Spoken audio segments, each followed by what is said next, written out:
Hi guys, welcome to the channel. This is actually our first post, and we're going to be talking about episode 8 of the Outsider limited series titled Foxhead. And we're just going to get right into it, guys. Yeah.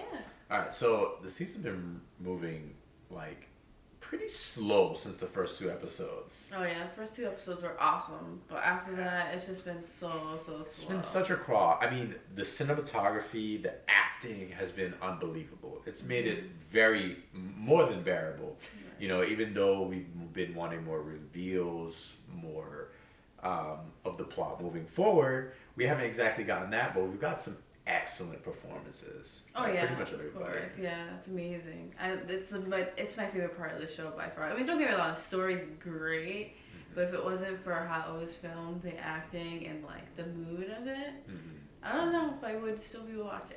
But. Yeah, you know, I understand a lot of shows need character development, and they do a lot of it. I'm not, sure all of it is exactly necessary, but I appreciate it. I'm able to appreciate it because it's done so well. You know, the conversations don't seem forced for the most part, and the shots, the scenes, the way they're shot, the dialogue, it's all done very well. And again, the acting, the performances have been incredible. I just feel like I'm there, which just adds to the experience. Yeah. So more specifically, this episode, we finally start getting some action, particularly with El Cuco. Like, I was pumped when we find out it's in the car with Jack. That was creepy. That was creepy. It was surprising, shocking. It was a nice payoff. Like, I did not expect that whatsoever. And then when he asked for him to, pass back the photo of the dude that he killed and ate, that was awesome. Yeah, like, it was. So he cool. was so sick of him Jack looking at it. He was like, "Dude, just pass it back. Get me food. Like, stop feeling all guilty." Because he probably feels it too, because it's attached to him. So when Jack feels guilty, he's like, "Bro, you're just being annoying." Yeah, right. Because Jack's not saying anything. He's quiet. But you see him looking at the photos, and it's like killing him. Like he wasn't always like the best guy before El Cuco got to him, but still he wasn't human. A murderer, right? And now he just murdered a guy in cold blood to feed to this Cuco character. Which, he's trying to understand. He's trying to hopefully find a way to overcome and defeat this thing, but right now he's just at its mercy. Oh yeah, he's a slave. Yeah, it's sad. It's hard to see. We finally see El Cuco. We hear it eating. Like, we hear it eating, and that was like vicious. Like, we hear it, like, the voice, the mannerism, the growling, and it was like, wow, that was intense. The sound production on that was great. I don't know what they used for it. They probably used like some like bear sounds. They probably used some like other like manufactured stuff, but that was on point. It really made me shiver. Right? Yeah, it was creepy. It was creepy as hell. Yeah, it was like, holy crap, it's going to town. And we see it in its cave hideout, which seems to be its lair or whatever. A temporary lair. It's an attraction. That's an attraction. Right. Yeah. It's just temporary, yeah, where he's living, eating, and hiding out. My question is, they're not in Cherokee City. They're in Chattanooga, where his brother is. Where he followed them. So what there. happened? Holly explained to it was, you know how that guy's feeling like people are watching him.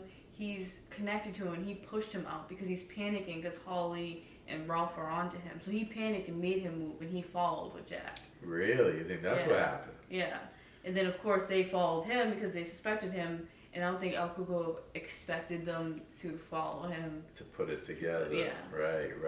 Because he's panicking. Holly's like, we want to corner him, basically. And that's what he's doing. He's desperate. He wants a child. He hasn't fed on, like, despair in a while, and it makes him weak. Well, he's still weak. He's not fully transformed. We see that when the mask gets pulled off finally at the end reveal. He's not even fully transformed. So that's why he needed the mask, and obviously he's trying to feed early. Right. He's desperate. He knows he can't be caught. Interesting. And she said something about, he was weak after Terry, and that's why he had to enlist the services of Jack, because he's been forced or rushed or something like that. Yeah, I think. Because remember, he didn't have a helper with Terry. Like he didn't have to do he didn't have to do to someone else what he did to Jack. He had a helper before that though, with the nurse. He did, yeah. So I don't know what's going on with that. Maybe we just don't know if he had a helper. Maybe they should introduce a helper. Like from Terry. Maybe every time he transforms, he does have a helper. But yeah, we didn't. I feel like we know by now because we. Well, I guess. I mean, nobody really knew about anything that was going on. What's his name's helper? No, Heat's helper. I forget his name. The nurse. Yeah, his cousin. Right. So no one knew about him until way later. Right. Right. So maybe. Right, and no one really knew. No one mentioned like Terry's symptoms, like this guy's. So like. Right, like he feel like someone's watching, but like you said earlier, like you saying maybe that was intentional by El Cuco to push him out of town, because that's what led to him leaving town. Right. That feeling. Right. I remember us saying, or I was having a conversation where we were like, how come we never heard about any of these symptoms that he's having from Terry or Heath, or when Holly interviewed Maria Canales in jail, like. This is the first we're hearing about, like, basically side effects from being scratched. Mm-hmm. We thought it was just a scratch. But this dude feels like someone's literally trying to take his life over and is watching it. Right. So that was interesting. What I thought was messed up about this episode, though, and about, like, how they're planning to go on about it, is that they were basically, like, just going to let some kid get murdered and then just be an alibi for Claude. Right. Like, that was their plan. Which was weird to me. Like, you had him in jail. Why not leave him in jail and then go try to hunt this thing down? Right. It was weird. Yeah, I don't know. I feel like we're missing something. I kind of want to watch it again. I think there was something when Holly was explaining the plan that we missed. That, like, I think she was like trying to prevent him from killing by separating Claude. Like, I feel like we missed something because it doesn't make sense. I think it makes sense to them. I think they were like. You think all of them are A-okay with a child dying? A-okay? No, not at all. But I think they're thinking of the bigger picture. You know what I mean? Like, I think they're like, okay, we need to corner this thing, and the only way to do that is to all of us go down and make sure this guy has a solid alibi. Because if he has a solid alibi, then that calls into question the person who goes and kills this kid. Right. Like, yes, there's going to be DNA evidence. Yes, there's going to be photographic evidence. That's great. But you have people here testifying to the fact that I was with him this entire time. And it's not just like his brother or his cousin. Officers. You have a group of police. She was originally going to go by herself. But, I don't know if she knew by volunteering herself if other people were going to join in. But obviously it makes the case that much stronger that it's Ralph, who's a police officer. You have Sablo, which is, part of the Georgia Bureau of Investigation. And then, what's the name of her boyfriend? I have no idea. The security guard. So that all like builds a compelling case. Plus, they had them picked up that evening, and then they picked them up from the jail. So that is a big it's creating a trail, right. That's easily traced. I truly believe like that was like their whole motivation. Mm-hmm. I think that was it. It was all right. Let's let this kid die, and then when that kid dies, they're gonna come looking for Claude. And we're going to say, like, Claude was here, undoubtedly, and that was it. And then that is going to turn everybody's attention to whatever the hell killed that kid. Right. Like, they're going to have to know that it wasn't Claude, even though all the evidence points to him. So now they're going to be maybe more inclined to believe it's El Cuco. Because you see what pains they're taking to show us just how long it's taken Ralph to come to grips with the fact that this is something supernatural. If all these people are saying it cannot be Claude, it kind of basically fast forwards everything for everyone else. It's like, because these are credible witnesses. Right. You know, these aren't just like, you know, it's not like a relative of the accused But it just or kind of anything like sucks that. because whoever he transformed to next, this is an attraction. People come to this campground from all over the world. So say this family's going back to like wherever they are, to a town that doesn't know anything. You know what I mean? He transforms there. Like, what was the purpose? What was the purpose of what? Them doing what they did. Because if he's in a different town and they don't know who he's transforming into, he's just gonna do it again. Well, the transformation is not instantaneous. The transformation takes a while, and while he's transforming, he can't really travel. He definitely can't hunt for himself. That's known. And he's weak and vulnerable. Right. So, once he kills, even if he has cut somebody else and taken their DNA, right? He can't move. He has to stay hidden in that town and has to enlist help from somebody or something to kill people and or animals to bring to him. Right. So all the meanwhile, they're hunting him. You know what I mean? Which I think we see is the next move. It's like, okay, let's find this thing now. It's hiding. Like, because not only did it not feed, you know, I'm guessing there's something about children. Like, obviously we see it eating adult human, but remember, he had to feed again because he said the adult human was filled with cancer. So it's basically like, consider it like it's meals like, okay, you got vegetables, they provide you this. You got meat, they provide you the proteins. Well, I think its most nutritious meal is children. Well, didn't Holly say that last episode? She's like, She she said, had the opportunity for something, but didn't. She's like, I think it needs a child. She said, at first I thought he was going to serve me up to the entity, but no, I think it feeds on children. Yeah. But she also said, I think it's another case if it absolutely had to feed on an adult. Which obviously we see that is the case. Like, I think animals is like, it's like appetizer. I think human adults are like, Cheap cheap food. You know, like Burger King. Yeah. You know what I mean? Yeah, like fast food. Whereas the children, that is, it's like main dietary need. You know what I mean?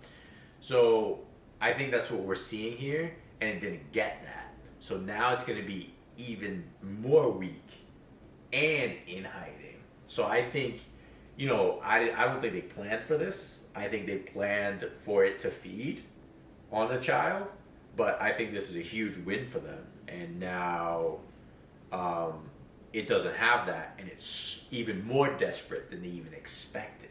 Right. Now, obviously, they're scared. Like, you can see it. Like, Sablo was at the church. She went into church. I don't know if she knew Sablo was there. I think she saw the church and needed to go in. And then saw him in there and said, oh, maybe we'll sit next to him. But knowing her, I feel like she might have got a vibe or something. I don't know. She's going through her own crap, I think. Yeah. And I think she walked in there, wasn't really expecting him, and then saw him. I was like, oh, well, makes sense. Right. Yeah, I think he's scared shitless, and I love the shot of Ralph at the end of the episode. You know, those two detectives they come sure enough looking for this guy, and then they show him the video footage.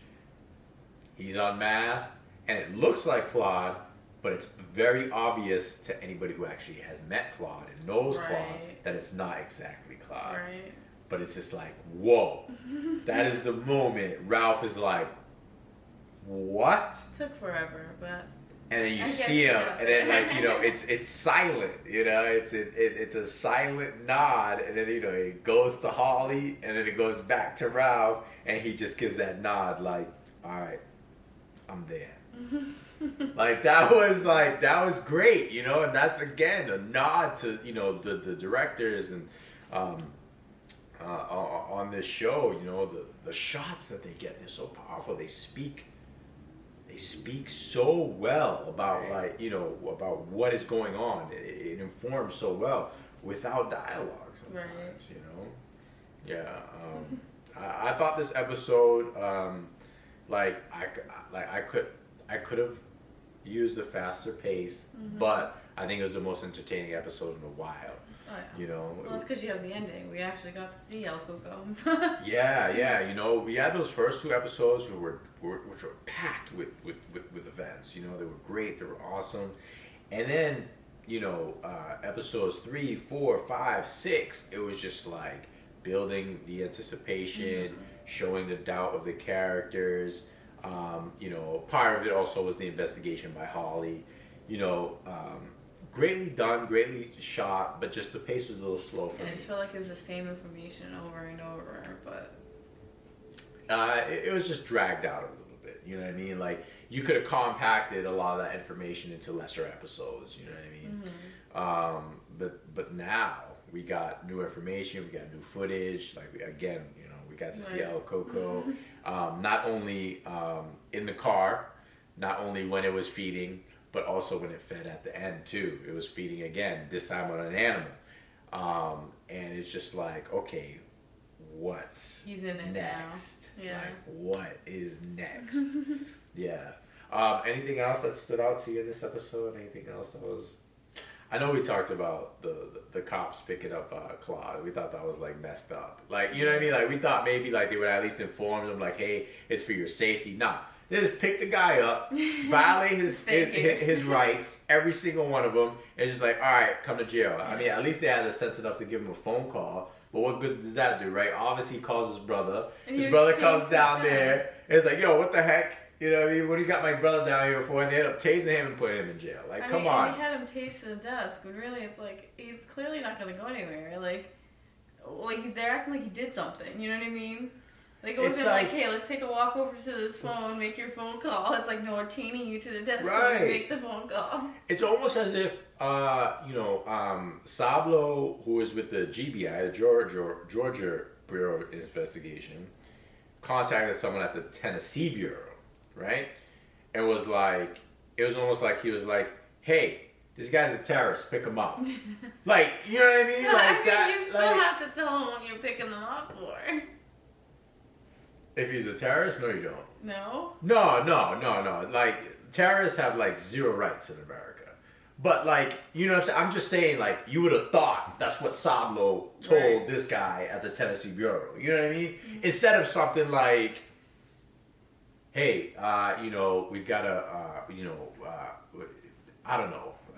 We've got a witness or something like that needs some protection. But I can't really go into details, you know what I mean? Like, but I need him picked up. I need you to, like, pick him up.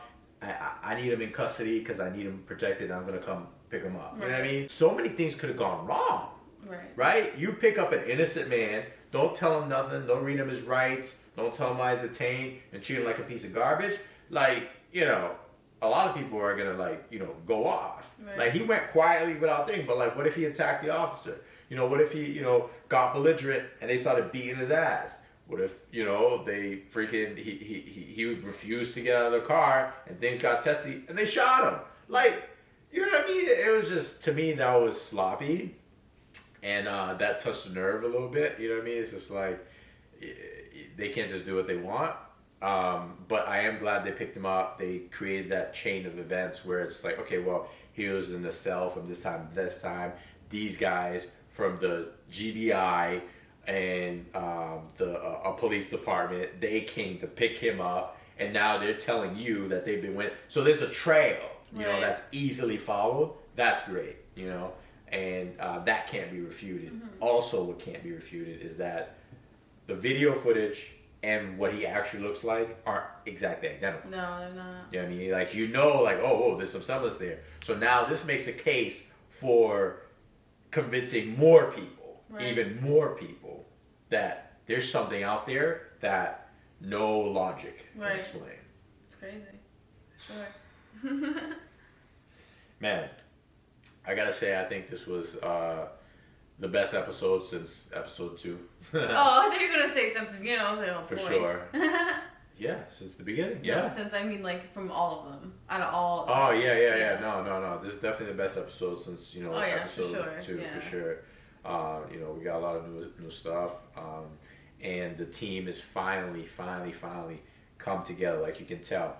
Ralph was still struggling. But he was like he said to Jeannie, if I had any other lead, I wouldn't be going down to Chattanooga. Right. I wouldn't even be wasting my time. But this is the only lead I have. Now he's of the mindset.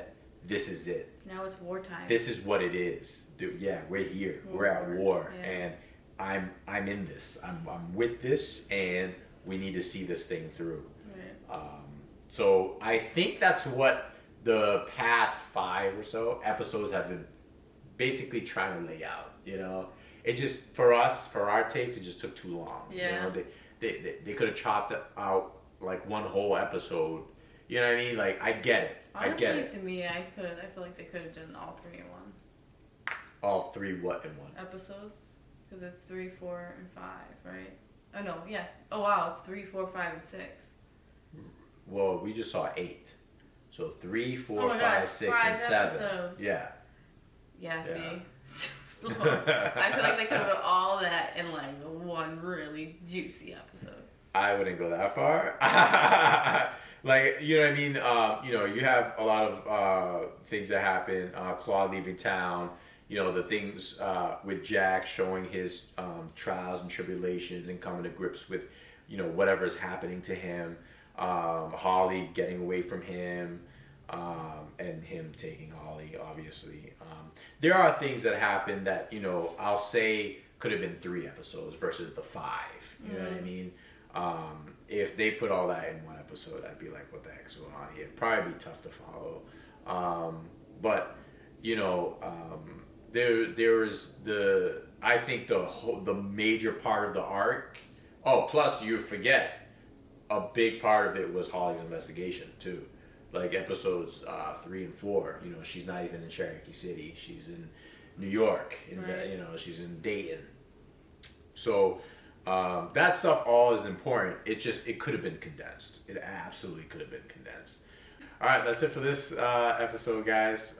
Thanks for tuning in. I hope you had fun. And, you know, chime in. We love this show. We hope you guys are watching this because you love the show.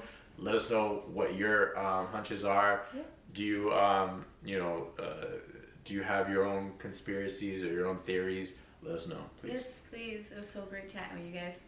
Yeah. Thanks, guys. Have a good one.